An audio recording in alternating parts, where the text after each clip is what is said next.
Sonargaon sir YouTube channel এবং Facebook পেজে আমি সবাইকে স্বাগত জানাচ্ছি। একটা সমস্যা ছিল কি, স্মার্ট মিটার লাগানোর ব্যাপারে বাড়ি বাড়িতে বিদ্যুৎ কানেকশনের জন্য স্মার্ট মিটার লাগানো এবং এটা বিদ্যুতের বিল বেশি আসবে বলে রাজ্য জুড়ে এবং বিভিন্ন জেলায় একটা আন্দোলন সংগঠিত হয়েছে, এখনো আন্দোলন চলছে সেই ব্যাপারে। কিন্তু সেক্ষেত্রে দেখা যায় স্মার্ট মিটার লাগানো আবার বাধ্যতামূলক। আগে পুরোনো নর্মাল যেগুলো মিটার আছে সেগুলো খোলা হয়েছে, সেগুলো রিমুভ করা হচ্ছে, এবার কিভাবে রিমুভ করা হচ্ছে সেগুলো সব দেখানো হবে পরবর্তীতে। আজকে এই স্মার্ট মিটার লাগানোর ক্ষেত্রে কি সুবিধা হবে, এবং অনেকেই জানেন স্মার্ট মিটার লাগানোর ক্ষেত্রে অনেক অনীহা প্রকাশ করছেন, এতে নাকি অনেকের অসুবিধা হবে। আজকে সেই ক্ষেত্রে আজকে এপিডিসিএল পক্ষ থেকে যারা এই স্মার্ট মিটার ইনস্টলেশনের কাজে দায়িত্ব রয়েছেন, ওনাদের মধ্যে একজন আছে, দাদা রয়েছেন। দাদা, আপনি নাম বলবেন? একটু বলুন কি আসলে এই স্মার্ট মিটার লাগানোর ক্ষেত্রে কিভাবে মানুষের সুবিধা হবে, আর এই বিল কিভাবে আসবে, আগের পুরোনো মিটারের সঙ্গে কি ডিফারেন্স আছে একটু বলবেন, যাতে সাধারণ মানুষের সুবিধার জন্য জানতে পারবেন যে স্মার্ট মিটারটি আসলে কি।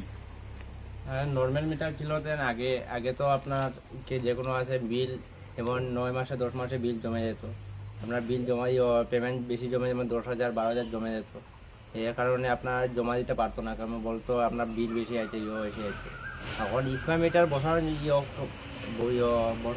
যে পার্থক্য ছিল যেটা, যে আপনার যে আগে পুরানো বিল আছে, মানে যে কোনো বিল পেমেন্ট পেন্ডিং থাকবে না, মানে যে কোনো মাসে বিলটা যে অ্যাডভান্স করতে লাগবে, প্রিপেড করতে লাগবে, এটাই আগেই মানে প্রিপেড করতে লাগবে। মানে আপনার এটার একটা ফ্যাসিলিটি আছে, আপনার যে কোনো যেদিন বলতে মানে আপনি যদি বিল পেমেন্ট না করতে পারেন 300 টাকা পর্যন্ত বিল ডিউ থাকতে পারে। আচ্ছা, এটাই।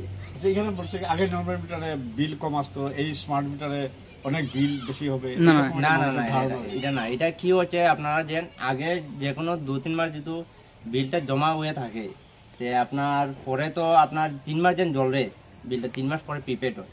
প্রিপেড হওয়ার পরে যে দেখা যায় 3 মাসে বিলটা জমিয়া আপনার অত টাকা হয়ে গেছে। যেমন 3 মাসে যদি মাসে যদি 100 টাকা 200 টাকা করে দিতে হয়, মাসে হয়ে যায় 3 মাসে হয়ে যায় 600 টাকা। হ্যাঁ, 600 টাকা বিল যদি আই যায় 3 মাস পরে, কেউ আসে বলে যায় 3 মাস বিল আসবে না, তো বলে যে 3 মাস ফ্রি। ঠিক আছে, 3 মাস পরে যে বলে কি 600 টাকা কেন বিল আসলো, আমার মাসে তো আসে 200 টাকা বিল, এই কারণে এরকম। আচ্ছা, তাহলে আপনার কোন কোন জায়গায় ইনস্টলেশন করেছেন এই স্মার্ট মিটারটা? শিলচরে তো আপনার আসামে ইউনিভার্সিটি যেন আছে, শিলকুড়ি ক্যাম্প যেখানে শেষ, শিলকুড়ি শেষ। শহর শিলচর টাউনে ম্যাক্সিমাম এখন বর্তমানে 70% শেষ।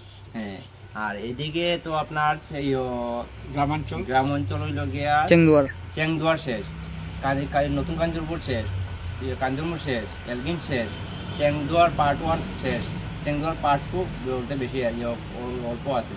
এরপরে আপনার আমি যতটুকু বলতে পারি, আমি তো বেশি দিন হয়েছে না, 1 মাস হচ্ছে। এরপরে উদারবন সাইডে 50% শেষ লাগানো। আচ্ছা, ঠিক আছে। এরপরে আপনার সোনাই রোড 50% শেষ। এরপরে আপনার উদারবন এখনো কাজ চলছে, আর উদারবন 30% চলছে, এখনো কমপ্লিট। ঠিক আছে, আপনারা সবাই শুনলেন স্মার্ট মিটার এবং আগে নর্মাল মিটারের মধ্যে ডিফারেন্সটা কি। আসলে অনেকে জানতো স্মার্ট মিটার লাগালে অনেক বিল আসবে, সেবার মধ্যে আতঙ্ক ছিল। অযথা আতঙ্ক করে লাভ নেই, আপনারা বিস্তারিত জেনে নেবেন। যেহেতু এটা বিভাগীয় তরফ থেকে বাধ্যতামূলক করা হয়েছে সেগুলা, তো আপনার সেটা প্রিপেড হবে, তো এটা এর মধ্যে সুবিধা আছে। সেই জন্যই আজকের এই নিউজ ভিডিওটি করা হয়েছে সবার অবগতির জন্য। স্মার্ট মিটার বসানোর পর এরকম একটা অ্যাকাউন্ট নাম্বার, এটা account number, consumer number, account number, old meter, reading number, type of meter সবগুলো ওখানে। ডিডি নম্বর কত, কনজিউমার নাম্বার, ওল্ড মিটার, নতুন মিটার সব লেখা।